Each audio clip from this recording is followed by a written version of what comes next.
Hey, this is Chuck, and you are listening to Fans with Bands, the podcast where we talk to the fans and the bands they dig about life, music, and whatever the hell else we want to talk about. Today on Fans with Bands, we're talking to Laddermatch. Check it out. Today's episode is brought to you in part by Fret Rescue. Located in Southeast Michigan, Joe at Fret Rescue has over 17 years of experience as a journeyman luthier. From basic setup to major repairs and restorations, you can put your trust in Fret Rescue. Contact Fret Rescue via email at fretrescue@gmail.com. You can also find them on social media by searching for Fret Rescue, @FERTRESCUE. That's Fret Rescue. Hey, this is Chuck with Fans with Bands, and I'm talking to Myke, Zack, Erik, and Dustin from Laddermatch. How you guys doing? I'm doing pretty good. Enjoying the weather. We finally got some good, not freezing weather out. Yeah, no shit. I was just walking around today thinking like, man, I just like it to be like this until it becomes 80, right? Just sunny weather, I don't know, about 70 degrees, and then have it be 80 for summer, and then We've keep it the way. We've got a thing in the band, and in fact, I'm wearing them now. Where when the summer gets good, it's jorts weather, and Erik and Dustin know completely. Are you wearing the shorts right now? Let's go! All right. Yes. I'm not in on the George handmade. Those are awesome. Awesome. And we also have a fan, Rich. How you doing? I'm doing quite well, thanks. Awesome, Rich. Thanks for joining. So, guys, I want to thank you guys so much for reaching out. You sent me a message saying, "Hey, we were interested in being on Fans with Bands," and I was checking out your debut album, which is I think it's a Tired Sleep Won't Fix, which I was like, I love that title. It's so Thank cool. you. And then I was listening to the music, love the heaviness, and then there's really cool, like, how do I explain it? Like these textured moments, subtle textures in there. I kind of envision it sort of like the eye of the hurricane, where you've got like a storm rushes in, you've got this period of respite, and then more storm. I love that kind of like cadence in the music. So I thought it was very cool, and I was thought, hell yeah, let's get you guys on here. So thank you again for being on Fans with Bands. Yeah, thanks for having us. I appreciate it, and I appreciate the kind words. Yeah, no, it was great. So I'm curious about kind of let's start at the beginning, and that's how did you guys form? But most importantly, how did you come up with your name? Are you guys like big, pro wrestling fans, or how did that come up? So the name is Erik and Dustin's doing, and they can talk way more about it. But we had a name a while ago. It was Dez, where it was just the three of us originally, and it's not too inventive of a name. Dustin, Erik, Zack. But we ran into issues where it was near impossible to find anything that we had online because Dez is also a first name. Yeah. So you look up Dez on Spotify, Apple, even Google, and you're screwed, right? Yep. So we wanted to get a more unique name, and Dustin and Erik, I won't speak for you, but big into wrestling, big wrestling guys. Awesome. And I always found ladder matches to be cool. I used to play the N64 black cartridge WWE game, and I thought it was sick. Yeah. And I forget who brought it up, but it's just a sick name. It has like a tinge of violence to it, a tinge of just fun. Yeah. And I was all on board. Do you guys have any words of wisdom on that? What about the name we wanted to go with besides that? Oh, Jerry's Jeep? Yep. Yeah. We have a buddy who used to have rest in pieces, a Jeep that he loved extremely, and we were thinking about being Jerry's Jeep for a while, but I think they got vetoed just because it was just kind of too silly of a name. Oh, man. I was extremely opposed to it. Yeah. But how we met? So it starts a long time ago. It starts between Erik and I. Back in college, I went to Michigan Tech, all the way up in the middle of nowhere, right? Yeah, hell yeah. And I was playing music with another guy up there, and we were working on an album. It's like a pop punk album, and we were looking for more people to play with. And I used to drive like 8 hours back and forth to school every few months, so I like driving. It doesn't bother me. Yeah. So we were on Craigslist and just looking for Craigslist musicians, and I found a post either by Erik or the people that Erik was playing with for like a group of pop punk musicians. So I ended up driving down that 8 hours, like just on a weekend, like 8 hours one way, play for like 4 hours, sleep for six, then drive 8 hours back. And that's where I met him. There was a guy doing like Sleeping with Sirens vocals in that basement. I forget all the names. Erik knows the names way better than me.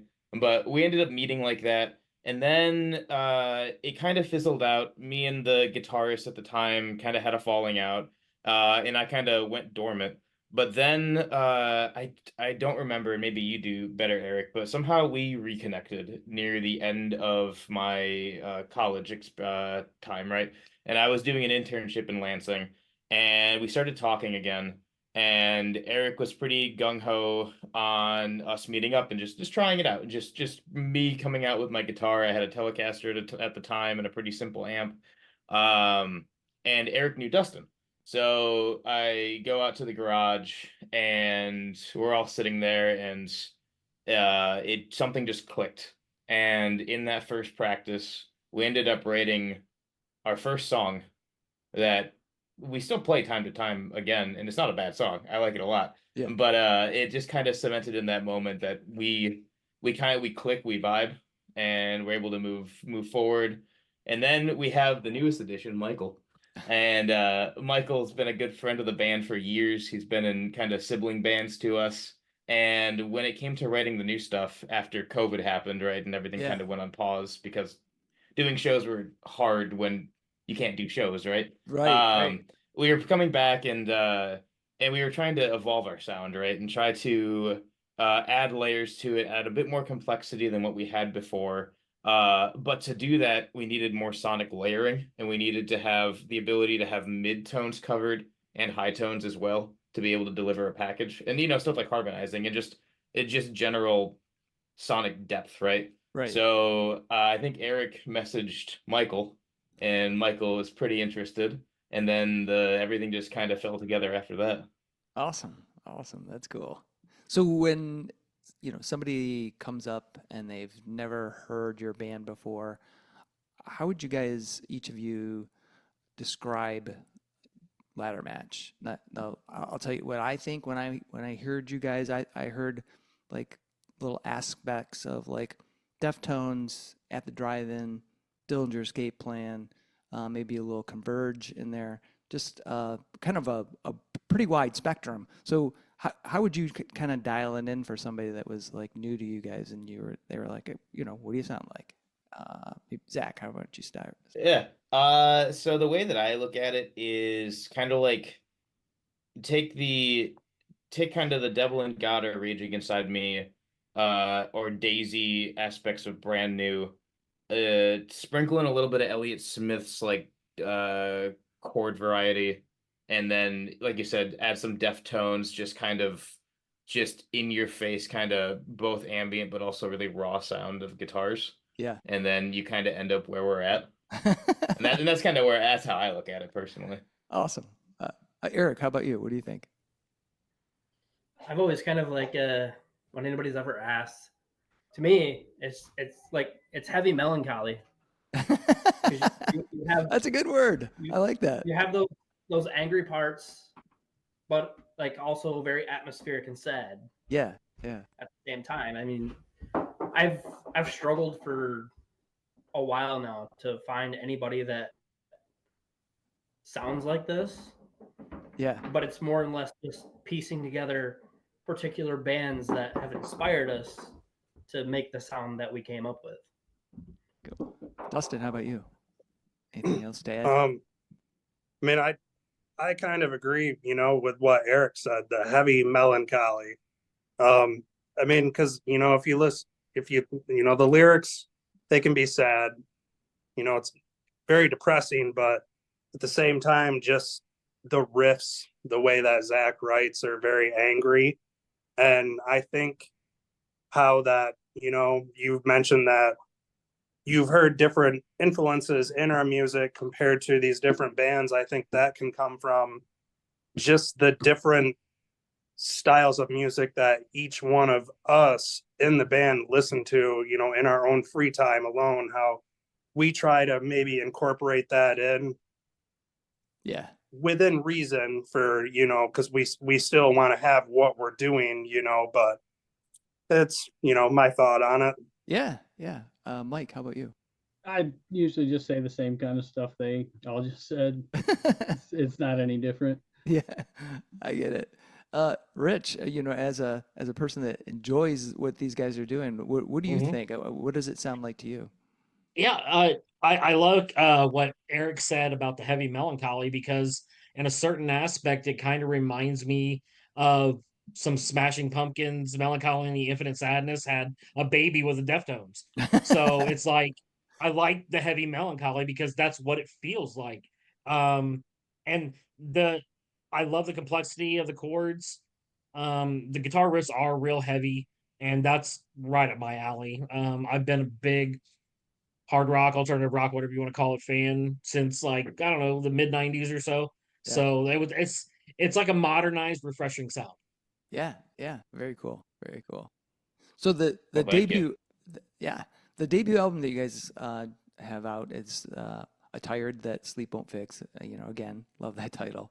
Um, but what was the process like for you guys as far as well, kind of a two-part thing. What is the process like for you guys as far as songwriting goes, and what was it like for you to put together this album? What was that process like?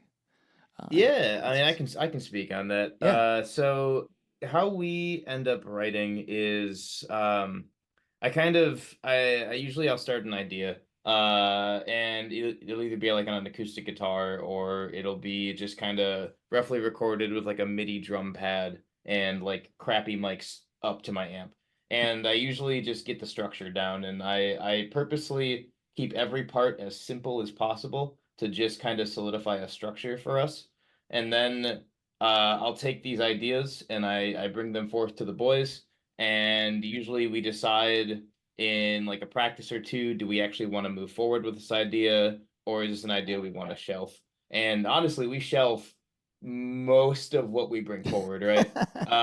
It's usually only songs that we all kind of go, yeah, this is a song that we should develop, or maybe one of us feels strongly about a certain song, and then we just keep on working on it as a group. When it comes to this album, uh, at the time when we first started writing it, it was Erik, Dustin, and I. And I don't want to speak for them, but they basically gave me just complete creative control just to kind of figure out what I wanted to do in terms of sound for the album. And I really wanted to focus in and have a complete sound from beginning to end to have a story somewhat. So I kind of just locked myself in. I wasn't in the best space mentally at the time, and just kind of took all the frustrations that I had either with myself, with the people around me, with just the day-to-day actions of life, and then kind of bundled it all together, and then just gave it to the guys. And luckily, pretty much every idea that I gave for the album, we were all in agreement that those should be on the album Yeah. and we just kind of moved forward with that package of songs and then delivered the end product. Awesome. Excellent. And where was the recording done? So it was where was it done? It was done by Nate Iverson of Smog Moon, who I love. We did it. There's a band in Lansing called Soaptail, and their drummer let us do it in their his basement, which is their practice space. Oh, cool. Very cool. Yeah, all isolated sound. Again, bless Nate Iverson. He's just a magician at what he does. He can take any space and just turn it into this just professional sounding soundscape. Yeah. Yeah, those dudes are, you know, when you find somebody like that that's a wizard with sound, you're just like, Jesus, how the hell did you come, you know, how did you master this, you know? And I'm always in awe of folks like that. I don't know if you guys know Jeff Hostetler from Drink Their Blood in Kalamazoo. Yeah, he's another one of those dudes, just a fucking sound wizard. But anyway, so it's not just about me asking questions. I don't know, Rich, did you have any questions for these guys? Oh, okay. I would like to hear from each of you. What's your favorite hard rock song of all time? Oh, Ooh, on the spot. yeah, nice. We're Of bringing the heat all- today, baby. Of all time, I can tell you some of my favorite songs recently. Sure, that'll work. Yeah, I've been really digging early Corn recently, like their first two albums and Life is Peachy. Yeah. And the song Good God has been like played on repeat on Spotify for me for like a month. Just the way that Jonathan Davis can just kind of like whimper and then just like Oh, yeah. go from this like whimper to just this absolute demon just on the flip of a dime. It is insane. Erik, how about you? I've actually been listening to a lot of Deftones lately. So Oh, all right. the song Cherry Wave has been pretty much on repeat for a while now. But aside from that, probably one of my favorite heavier alternative songs would have to be Zero by Smashing Pumpkins. Oh, nice. Hmm. Very nice. Dustin. It's a real hard question. Usually when it comes to like favorites, there's so many, like you can't pick a favorite, but Yeah, and it moves around too. yeah, like lately, I don't know. I've been listening to a lot of Between the Buried and Me lately. I'm kind of like the metal guy in the band, but like, they're one of those bands that, I can't define them as metal because they have such a wide range, but Yeah. I don't know, their album, The Great Misdirect, I feel is kind of under the radar and, it's sometimes overlooked, but that's one that, I can say that, I find myself listening to a lot, over the years. Nice. Myke. So I listen to a lot of like older metal. I like Maiden a lot. Nice. I I don't see know the that I poster can in the pick a favorite background. song. So. What, you Hell can't yeah. pick one Maiden tune? Come on, got to be one. The Trooper. Probably go with Hell Would Be the Name. Oh, nice. Very nice. Very nice. So Rich, you got to answer your own question. Oh man. I would say probably Wake Up by Rage Against the Machine. Nice. That ever since I heard about Rage, that was the first CD I ever owned was Evil Empire. And then when The Matrix came out and it was in the last scene of the movie before he flies up, I was like, fuck yes, this is Yeah. amazing. Yeah. Yeah, that's what I was going to say right before the credits roll. Yeah. Yeah. Hell yes. I just watched that movie. Yes, and that was fucking awesome. It was really good. Down Rodeo is another one by Rage that I find myself going back to a lot too. I was Yeah. gonna Go to say People Guerrilla of the Sun. Radio. Oh, Guerrilla Radio. Yeah. Yeah. Yeah, I like because of People Tony of the Hawk. Sun. Yeah. Yeah. I was gonna. I just love all their music. Zach De La Roca, he's I and know. then the way that Tom Morello is on the guitar, like just forget about it, dude. Like, come on.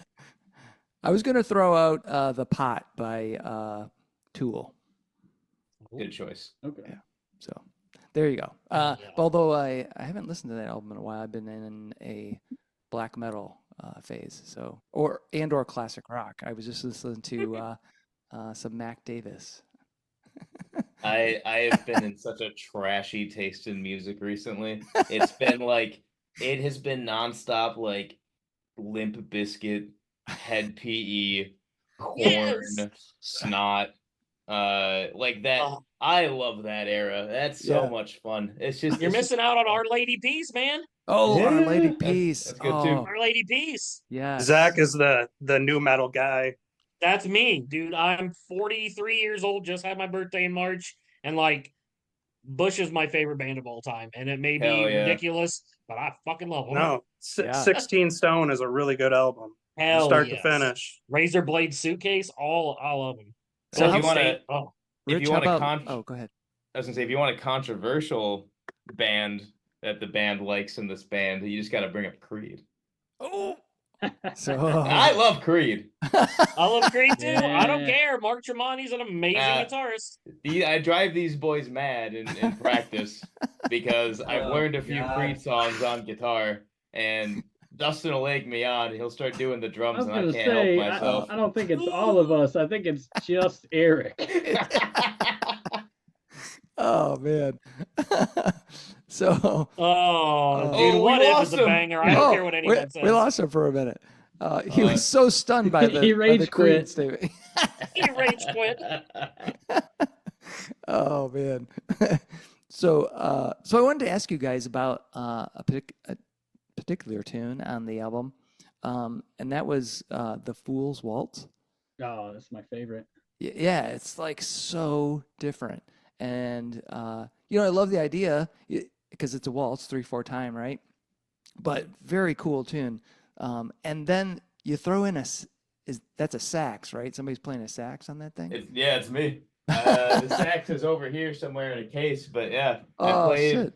I did drumline back in high school, and I hated doing didn't hate it, but I got bored of doing percussion during like orchestra because it's just like hit a crash, hit the big bass, and that's Yeah. pretty much it. And I asked my band instructor, like, hey, can I just try the saxophone? And they didn't stop me. They put me in the lowest band. I squeaked all the time. However, I got to learn the sax by doing that. And when we were working on the album, I was like, oh, this needs a sax. So I ended up going on Marketplace and finding some really trashy one for like $100, and I just met some guy in a gas station and then brought it with me. So I have a question for you. At the beginning of that song, what instrument do you think that is? Oh jeez. Right when the drums come in and there's the yeah. Is that whoa, is it I thought it was like a I thought it was guitar, but some effect on it. No? It's Dustin's drum throne. Really? Yeah. We there's a video somewhere where we have him and he's in the middle of the recording area and all the sound pads, it's all professional, and there's a mic right up to his ass and he's just turning back and forth and we're waiting for the perfect like tonal moment. And then we finally got it and it was amazing. It was really hard not to laugh doing that. Oh no, I thought it was like like a very slow scrape, if you're scratching on the right by the pickup. But It was the power of Dustin's glutes on a squeaky drum throne. awesome. Now that's gonna be like some kind of fucking trivia. It's gotta be, something. So, a lot of people end up, well, I shouldn't say a lot. Yeah, I'm going to say a lot. A lot of people end up picking up an instrument, playing, doing something around that way. But it takes a different person, I think, or at least a different drive to then like want to get better at your instrument and then play in a band. So for each of you guys, what were your influences? How did you get started with your instrument? Let's start with Dustin. Well, going back to like high school, I got a guitar for Christmas, like cheap, like Walmart first act. And, I messed around with that for a little bit and, learned some power chords, whatever. But, beyond that, I couldn't progress. I just didn't have the talent. And, then I started playing bass and I played that for a little bit in high school in a shitty band with Erik and a couple of our friends. And after that, I dove into the world of metal screaming and growling. And I did vocals in a group back then for a year and a half, couple of years. And that was where every time we'd go to band practice, I would get behind our drummer's drum set. And I would just mess around, like trying to play like blast beats or whatever, Yeah. just, being dumb.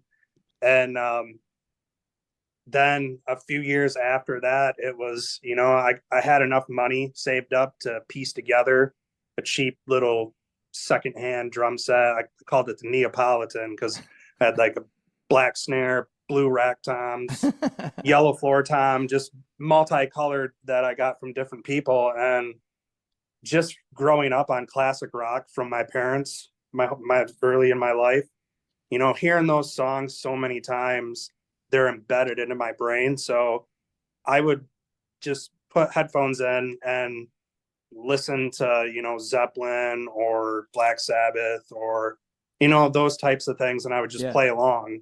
And I remember still the first song I could play from start to finish on drums was the Hollies' Long Cool Woman in a Black Dress. Awesome. And yeah, it was just classic rock is what helped me, just hearing it, knowing it, and playing along with it. Awesome. Erik, how about you? My story is kind of similar to Dustin's, actually. My dad, he was actually in like a cover band growing up when I was like a teenager, and their guitarist gave me a guitar, like a 6-string, like a cheap ass Epiphone, and I was like, all right, like at the time I was really into metal, so I was way in over my head, and I realized that like I couldn't progress beyond like what I actually wanted to play. And I was like, all right. So I shoved that to the side. And then later in life, I picked up a bass, and it just kind of like felt a little more natural, I guess. Yeah. So I was able to progress further on bass than I was on guitar. And like I like growing up, I listened to a lot of like Motown and soul music. Yeah. So like, very bass heavy, kind of riffy. For sure. And I kind of fell in love with it. And I was like, all right, like this is what I want to do. Awesome. Excellent. Myke, how about you? So I had two aunts that both worked at Elderly Instruments up until pretty recently, and for Christmas one year they got me this PV Raptor right here. It doesn't play anymore, but still have it. And I just picked it up and kept playing. Awesome. And are all the guitars on the wall? So nobody can see this in the podcast, but you've got a lot of cool guitars on the wall. Are those played or? So I play the two Gretches. I haven't played the Flying V in a long time. It's more just on the wall. On the wall because it's cool. Awesome. Zach, how about you?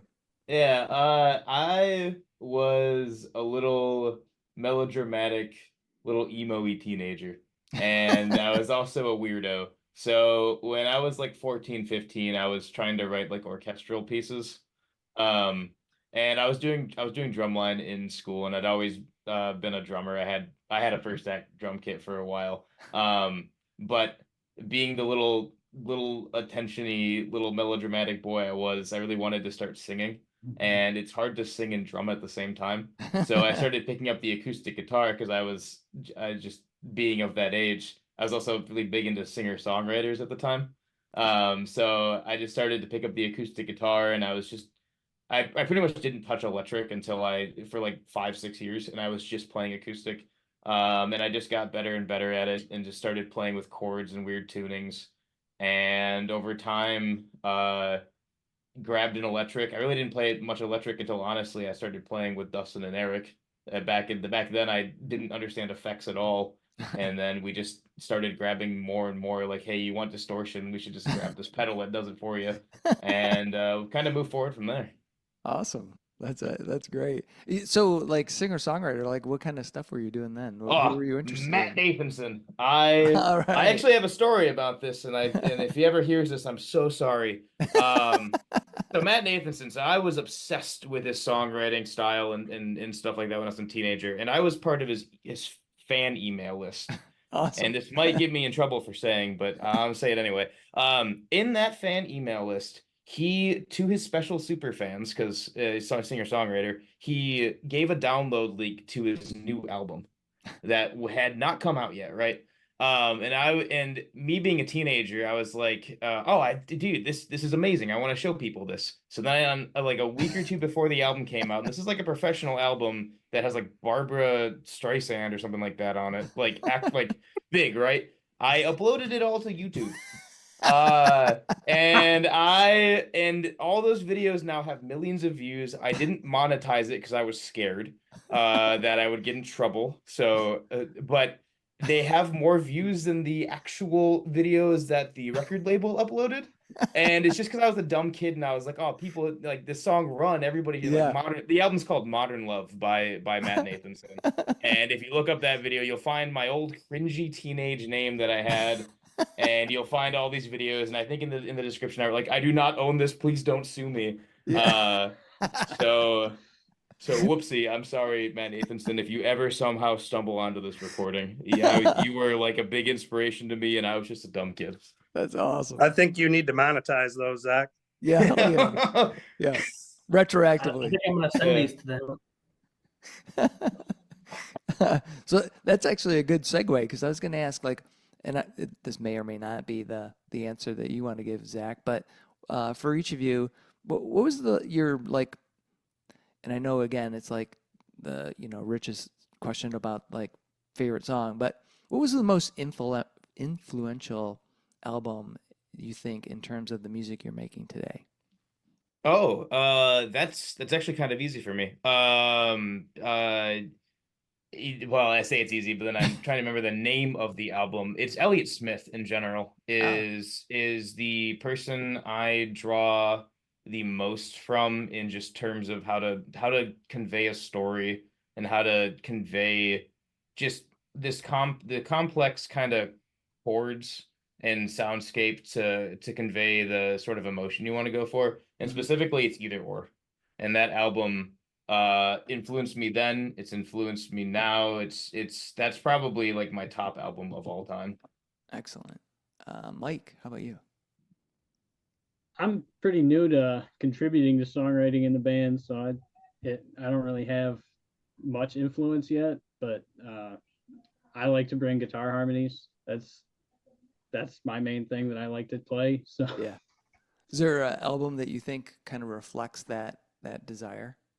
I pick a Maiden album. Excellent. So do you not to have be a a favorite broken record. Do you have a favorite Maiden album? Live After Death, just Oh, yeah. because it's got some of everything. Nice. Now, are you a more Dickinson fan or a Diano fan? Dickinson. All right. Good. That's good. Dustin, how about you?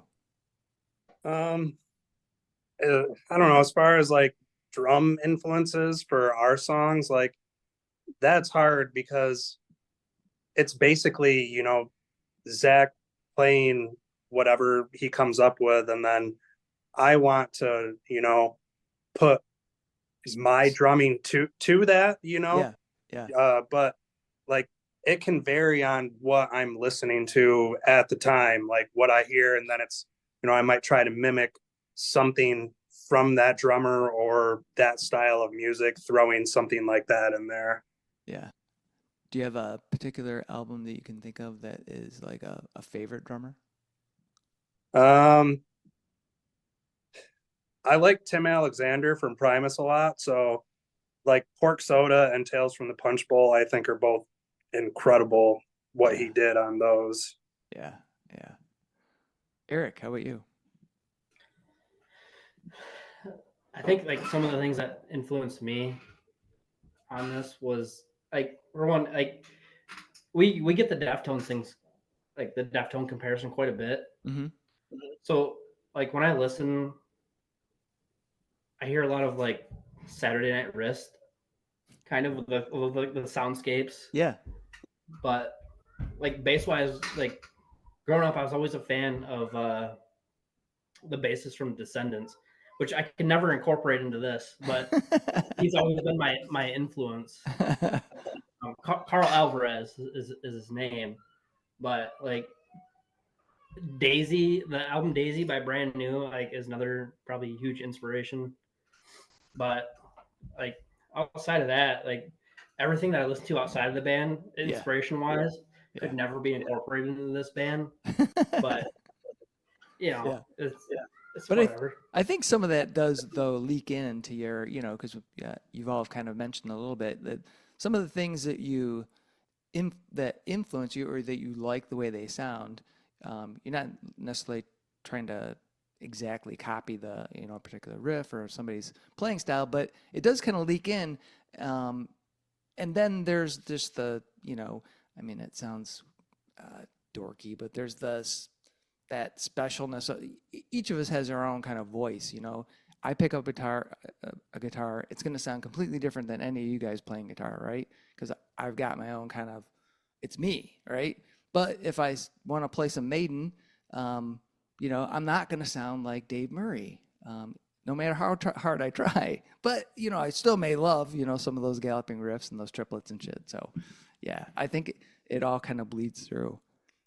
Rich, you got any questions for these guys? When are you coming to Central Illinois? Well, that's a good question. About to say, Erik handles all the networking. I just write the sad tunes. So, I've been silently working on. Well, here's the issue though. Right now, we're kind of on this awkward break after just releasing an album because we're already trying to make another album. So we're in this weird transition of where like we want to support this album, but we also are really excited about the new music that we're playing. Yeah. So we're kind of putting that on the forefront. But I had talked to I think Dustin. I don't know if I mentioned this to everybody. And I was like, why not try to maybe eventually do like a fall tour, like just of like the tri-state areas around Michigan, and it's something that we're working on. Cool. Let's just put it that way. Awesome. Oh yeah, that's a good plan. Do you so new album? So are you like trying to write that now and get it out before then? No, No, it won't I be don't out think that before will then. happen. No, yeah, it's still most of the album's tracks are rough, as in like the structure is there, Yeah. but we've still got a lot of ironing out to do for like who wants to do what, and do we want to change things? Because like I said, the way that I give the songs to the band is like I don't want to be autocratic about it. I don't want to be like you're playing this part because it's a communal thing, right? Yeah. And it's just like here are the most basic parts that fill the vibe of what I was feeling. This should be built around, and then we just jam them out for hours and hours and hours. And over time, Erik will make a whole new brand new bass part. Dustin revamps the drums.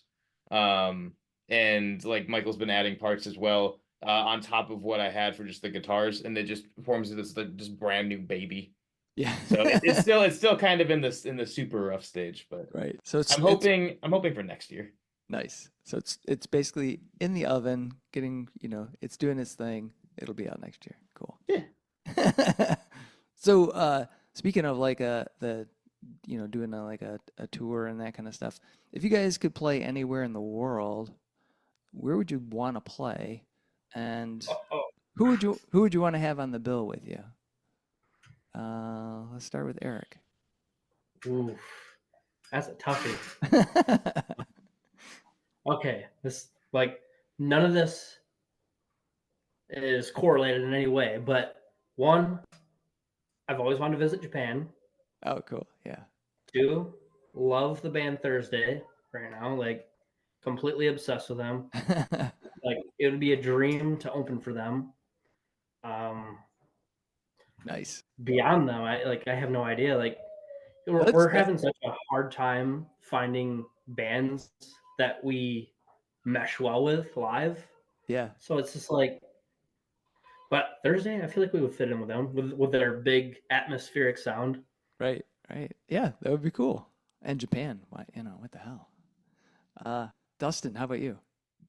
I don't know. I've always wanted to go over to Europe, like the Denmark area. It's where my great grandma came from. Um, other than that, you know, if CBGB's was still around, that's someplace I would want to go. Right.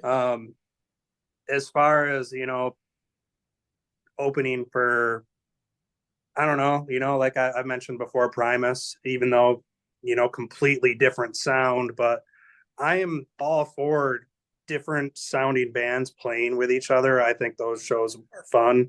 Me too. The Dillinger Escape Plan is another one, you know, I would, Yeah. you know, it's, yeah. Yeah. You guys ever, I mean, they're not quite the same as you guys, but actually they're quite different, but it might be a cool show. You ever heard of Child Bite or Shock Narcotic? They're both Detroit bands. Ah. Yeah, you should check them out. More noise than you guys are, so a little bit more dissonance, but yeah, um, those guys are pretty cool. Also, I mean, Drink Their Blood. That would be a good combo as far as you guys. I'm actually I, pretty good friends with Benji. All right, yeah, yeah. See, there you go. I think that will probably happen in the future. Yeah, yeah. That would be a good show. That would be awesome. Zach, how about you? My answer's super similar to Eric's, and I didn't mean to do it on purpose, but I'd love to play in Sapporo, Japan. I visited there like 4 years ago, and I fell in love with it. Wow. It's a near like exact same climate as Michigan, uh, and it's beautiful there, and I want to go back. And if I ever had an excuse to go back, I would.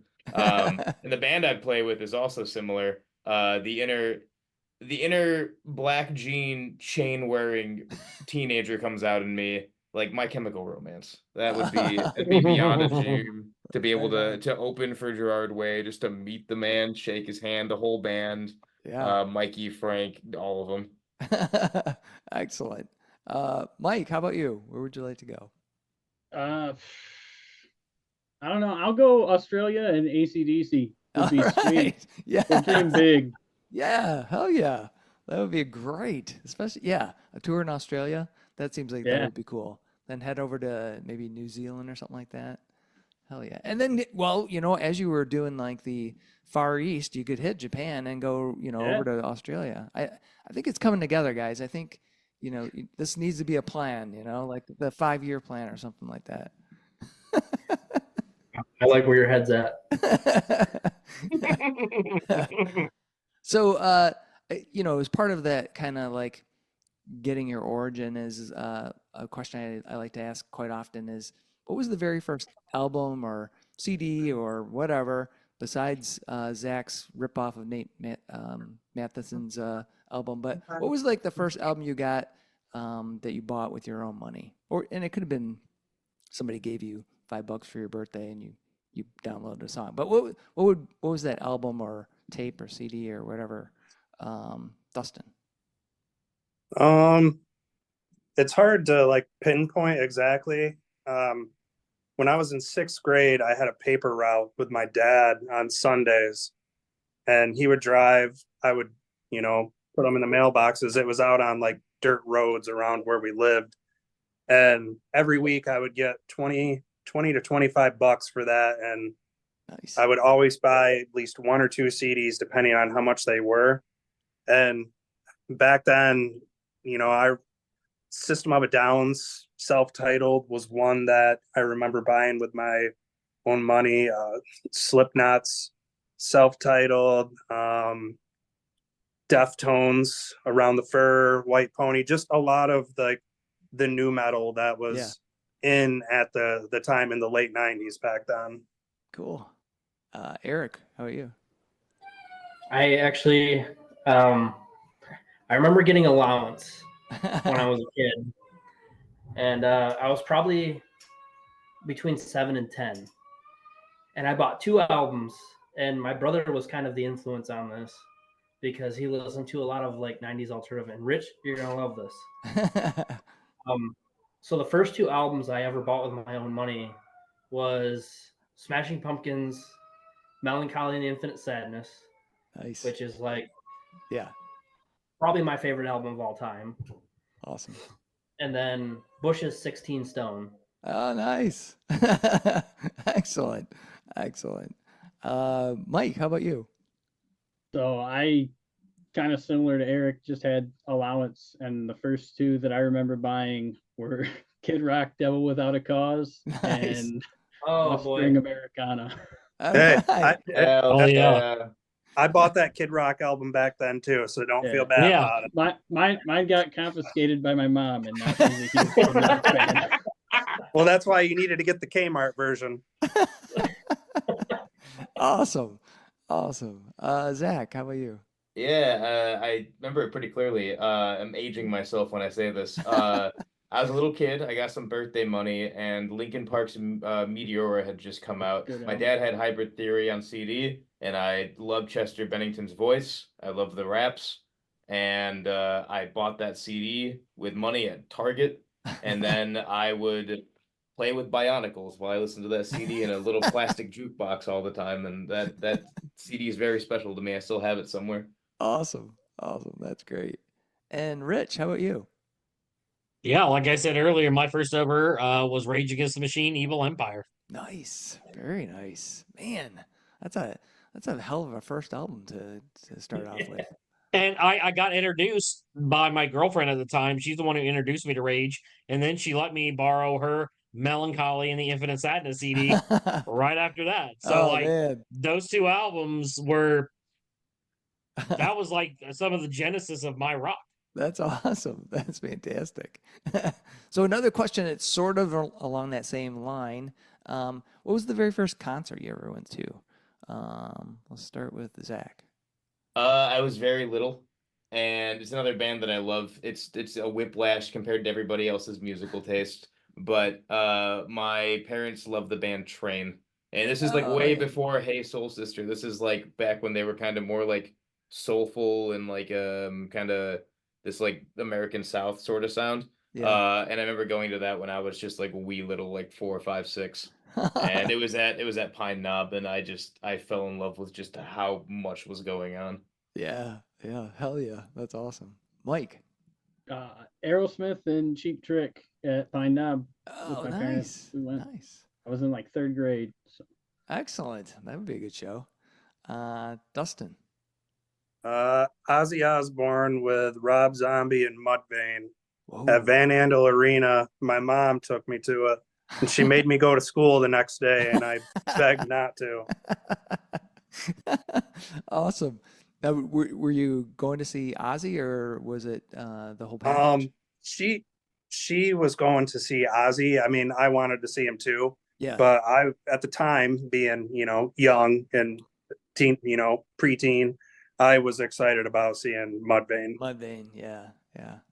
Was that when that video was out where that super trippy one where, It was when the LD50 album yeah. came out. Yeah, yeah, yeah. I just remember that one video being played over and over, with the bass player's got he's doing the slap in and fucking, I don't know. Dig. Yeah, it was With just the like, stuff on his head. yeah, Yep. fuck. Those were painted Fritos. Oh, Or not Fritos, Bugles, I mean. bugles. Ah. That's awesome. Erik, how about you? I hate to even admit this, but I've been thinking in my mind for like the last 2 minutes. How do I lie about this? So my brother bought me a ticket to go see Kid Rock. Hell yeah. Yes. Yes. That was at the Van Andel Arena in Grand Rapids, and yeah, at the time I was like, hell yeah. Yeah. Now I'm like, Hell yeah, brother. We all have one of those concerts in there, or one of those albums where we're like, Jesus Christ, how the hell did I get into that? But it's okay, Erik. We won't hold it against you. Rich, how about you? What was your first concert? Bush? My first concert, no, I've actually never seen Bush live. Is the Oh funny thing. shit, dude. My first concert was X Fest in Indianapolis at Ruoff Music Center, and on the second stage they had Saliva, Linkin Park, Mudvayne. On the main stage, I saw Violent Femmes, Breaking Benjamin, live, and the headliner was Rammstein. Wow. What That Awesome. was my first lineup. concert. Wow. What a lineup. Holy Wow. moly. It was fucking wild. That would be Jesus. How old were you? 19, 20. Nice. Yeah, that's a good way to get into the, especially festivals. I mean, Jesus Christ. I was as far away from my wall in the mosh pit to Chester Bennington as he was singing One Step Closer. And mind you, that song had only been out like 3 weeks when I went. That's so awesome. It was just, they were just going like this. And some girl got knocked out in the mosh pit and Chester stopped the concert. My God. He goes, if I see one more motherfucking girl taken out of here, I'll come out there and whip all your asses myself. No. And everyone went, wow. Was that, and then we start partying again. I don't know if at that period in time, like the 90s, I don't know if any of you are mosh pit aficionados, but I've got a story about that. Do you remember, like, it seemed like there was like circle pits and everything, and then there became whatever I call it, like I call it this like crazy kung fu. Yes, like it's the windmills. Yeah, what the fuck? I got my nose broken at a show from some fuck doing that. I'm like, God damn it. When I was a teenager, I tore my MCL in a pit. It was As I Lay Dying, and it was like the first song. And I got knocked down, got back up, got knocked down, got back up again. When I was like being knocked down the third time, a guy came in right against my knee on the right side, and my leg just went whoop, and just flew upwards. But yeah, no, even like when I was a teenager, it was Mayhem Fest, and everybody was kung fu fighting in the pits, and like, and I mostly just kept away from that. I kind of have the old school moshing mentality of you're not there to knock someone out, you're there to just kind of release the energy and just just shove them. Yeah. So Rich, was it the kung fu fighting that got that girl or was she just No. Back then, it wasn't so much the kung fu fighting; it was more the bushwhackers, is what I would say. I mean, you did have some of the kickouts and stuff like that, but I think what got the girl was a stray elbow. Oh, it got her like right in the temple. And she just went, just like that, and everyone was like, oh. And then we also they did some crowd surfing with a guy in a wheelchair. That was pretty awesome. Oh, nice, very nice, fun. Crowd surfing was very fun. So has everybody been in the pit before? Like everybody's had experience. Do you have a favorite experience from? I mean, Zack has obviously gotten devastated, but Dustin? No. I mean, there's so many over the years. Back when I was, 18, 19, 20, I went to a lot of like hardcore shows. So, there was a lot of, windmilling, two-stepping. Oh yeah. Yep. Yeah. The craziness. Yeah. Erik, how about you? I have a great story. Yeah. Something that like I'll always tell the story. So I went and watched the band Kill Whitney Dead at Skeletones before it closed. Yeah. And it was down in the basement. And I remember this guy who had a broken leg, was in a cast, and was on crutches, and he was trying to dance in the pit. Oh, fuck. And then there was this little tiny girl, super, super tiny girl, and she got hit by him. And I remember she just went over on his broken leg, kicked it, and I watched the dude's leg just go like this. Oh, my God. Oh, brutal. God. Like, that's, like, honestly the thing that, like, I've been in a lot of pits. Yeah. Well, Erik, what about we got to talk about Dan for a minute. There's a lot of memories with those pits back in the day. Oh my God. So in our younger years, we used to hang out in this trailer out in the middle of nowhere. We'd always have live music. We've played in this trailer out in the middle of nowhere. And we had this guy, well, he's the guy who actually owned the trailer. And he was kind of into like the kung fu dancing, if you will. Yeah. And he'd always strip down to nothing but underwear. Well, he did it. He did it naked a few times too. Oh my God. Ay. I don't think I could have handled that. Jesus. Yeah, where do you put your hands? Right. Myke, how about you? Any great pit experiences for you?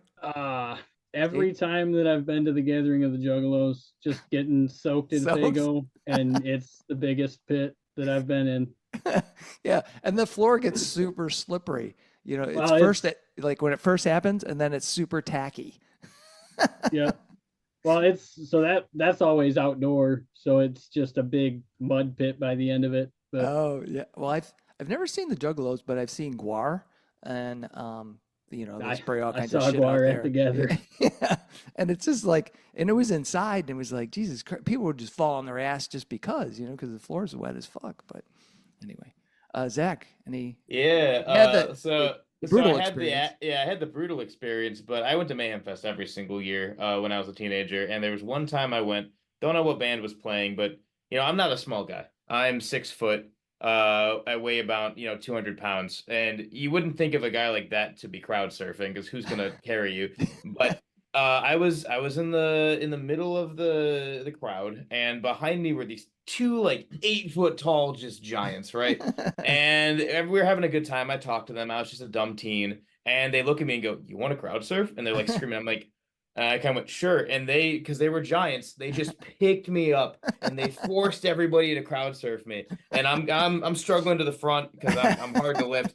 And then I get back to them. They look at me and go, "Let's do that again." And without asking me, they just pick me up again and they just send me towards the front.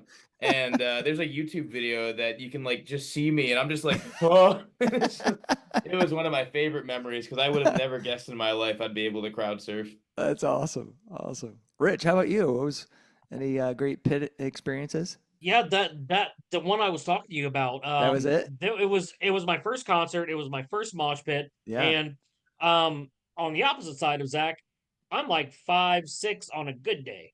So like I'm in there with, like, I remember this one guy. He was a white dude, probably 6'3", and he just looked at me, and I looked at him, and I just gave it everything I had, and I went right up against him. I bounced off of him. He looked at me, he goes, "Let's fucking go!" And I said, "Let's fucking go!" And it was awesome. I was hooked from there.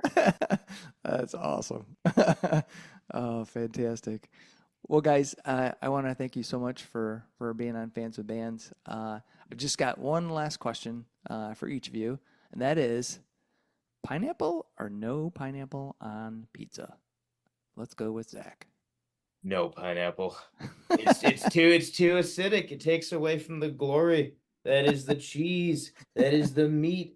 That is the olives. It's just it overwhelms the pizza. Now you're just eating pineapple and bread. That's a no for me, Chief. All right. Myke, how about you? I'm with Zach. No pineapple on my pizza. Dustin. I can do it. All Ham right. and pineapple. I can do it. Nasty.